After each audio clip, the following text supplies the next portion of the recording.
నమస్తే, welcome to special focus. Trump గెలుపుతో పరిస్థితి మారుతుందా?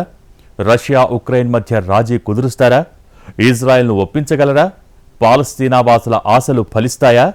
డ్రాగన్ కంట్రీకి చెక్ పెడతారా? పశ్చిమాసియాలో శాంతి సాధ్యమేనా? పెద్దన్న వార్ యాక్షన్ ప్లాన్ ఏంటి? ఆ యుద్ధాలను ట్రంప్ ఆపుతారా? రష్యా ఉక్రెయిన్ మధ్య రాజీ కుదర్చడం సాధ్యమేనా? పశ్చిమాసియాలో శాంతి పవనాలు వీస్తాయా? ఇజ్రాయెల్ని ఒప్పించడం అంత ఈజీ కాదా? వార్లను ఆపేందుకు ట్రంప్ ఏం చేయబోతున్నారు? ఆయన అనుసరించబోయే వ్యూహాలేంటి? ట్రంప్ గెలుపుతో పరిస్థితి మారుతుందా? రష్యా ఉక్రెయిన్ మధ్య రాజీ కుదురుస్తారా?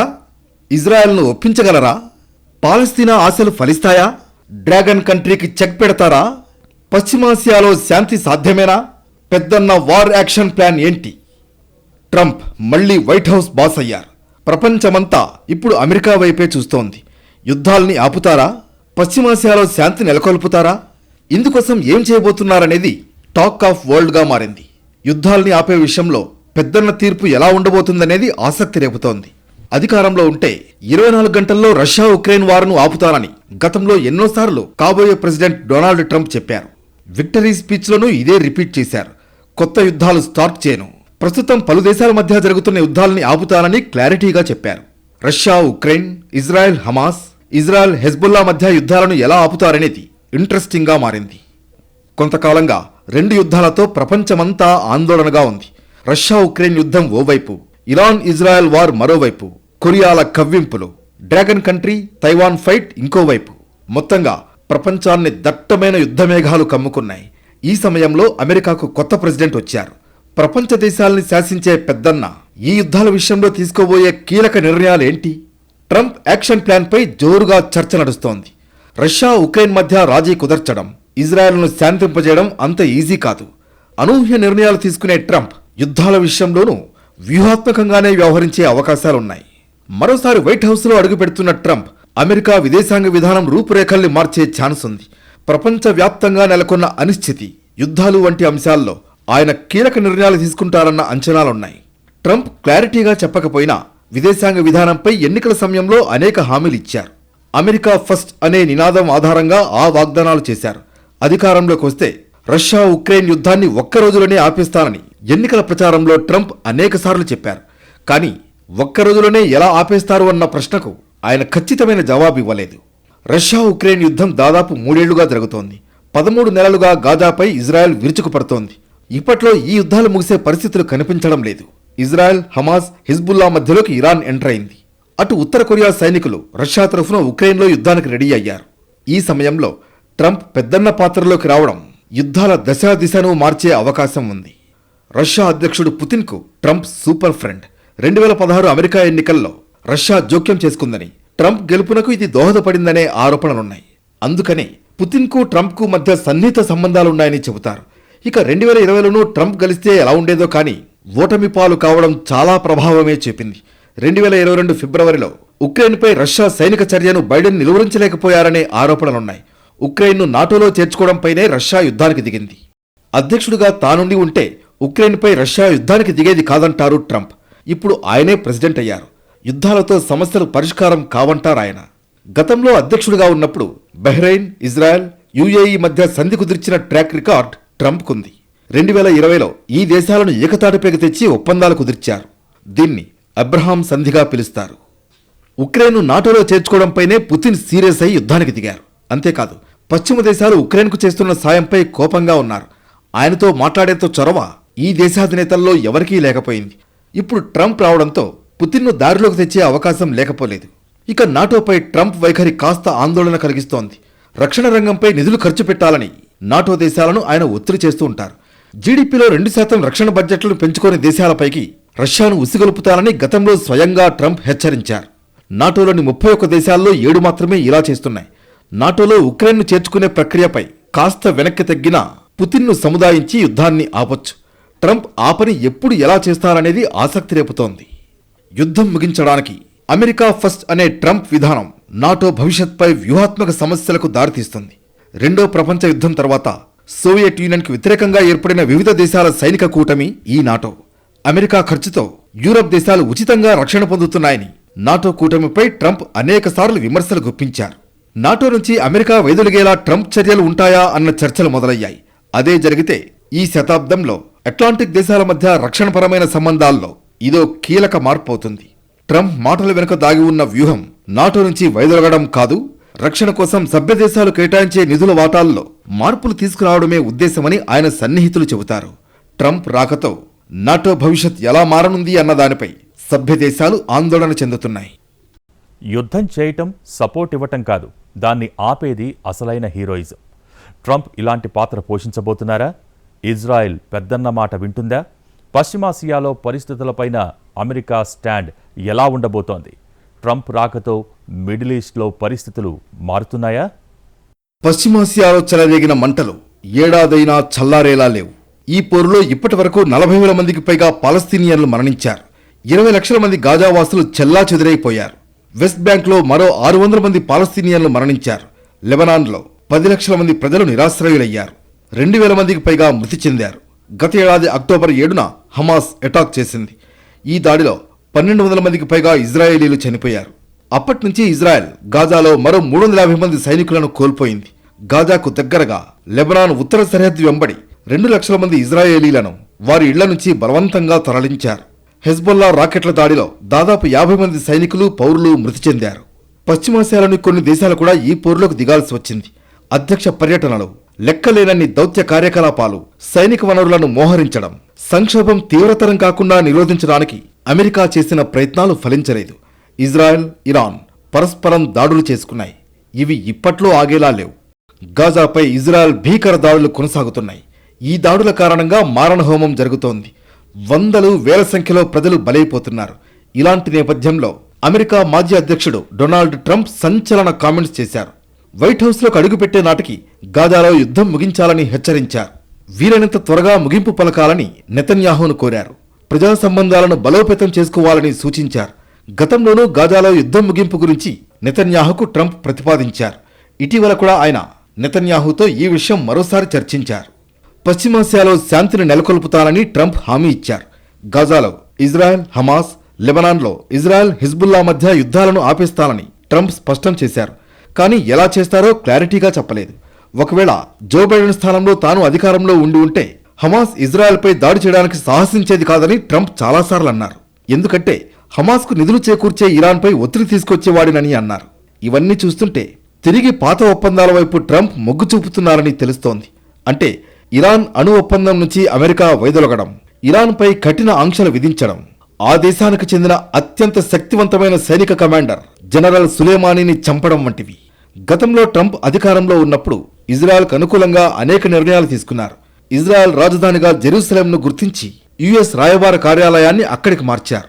ఇప్పటి వరకు వైట్ హౌస్లో ఇజ్రాయెల్కు దొరికిన బెస్ట్ ఫ్రెండ్ ట్రంప్ అని ఇజ్రాయెల్ ప్రధానమంత్రి బెంజమిన్ నెతన్యాహు అభివర్ణించారు. కానీ ట్రంప్ విధానాలతో ఆ ప్రాంతంలో అస్థిరత నెలకొందంటున్నారు విమర్శకులు. ఇజ్రాయెల్ రాజధానిగా జెరూసలేంను గుర్తించడంతో ట్రంప్ పరిపాలనను పాలస్తీనియన్లు బహిష్కరించారు.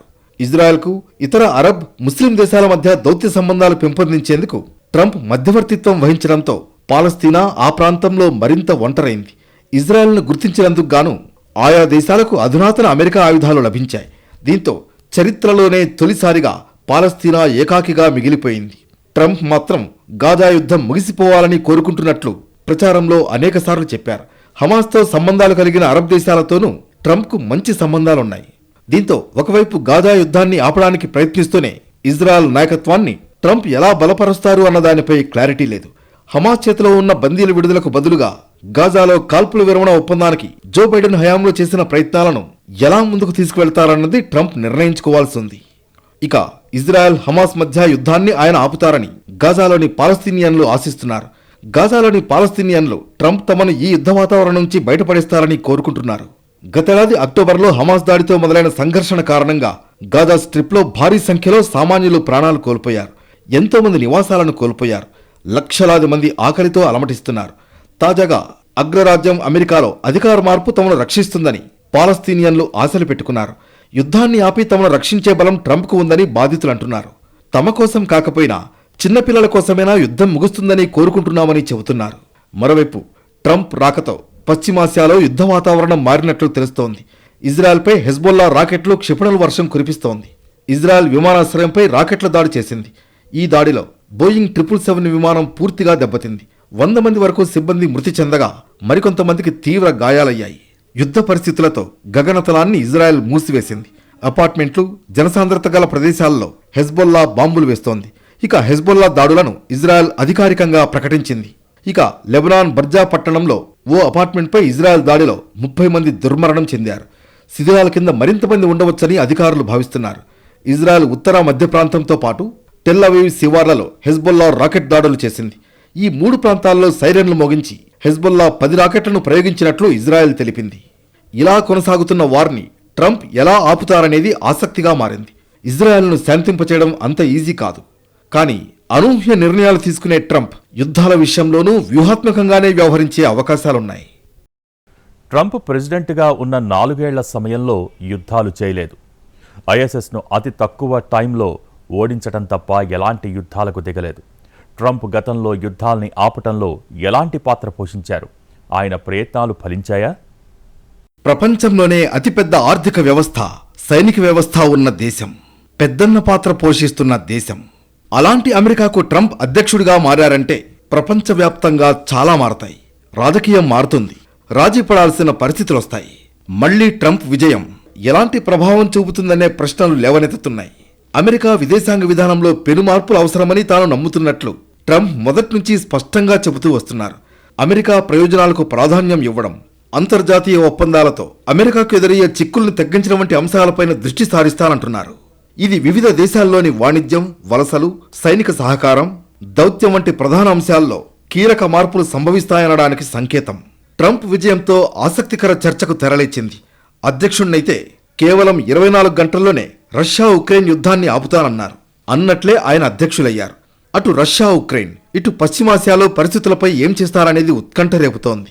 ట్రంప్ గురించి తెలిసిన వారు 2020లో జరిగిన ఘటనను గుర్తు చేసుకుంటున్నారు.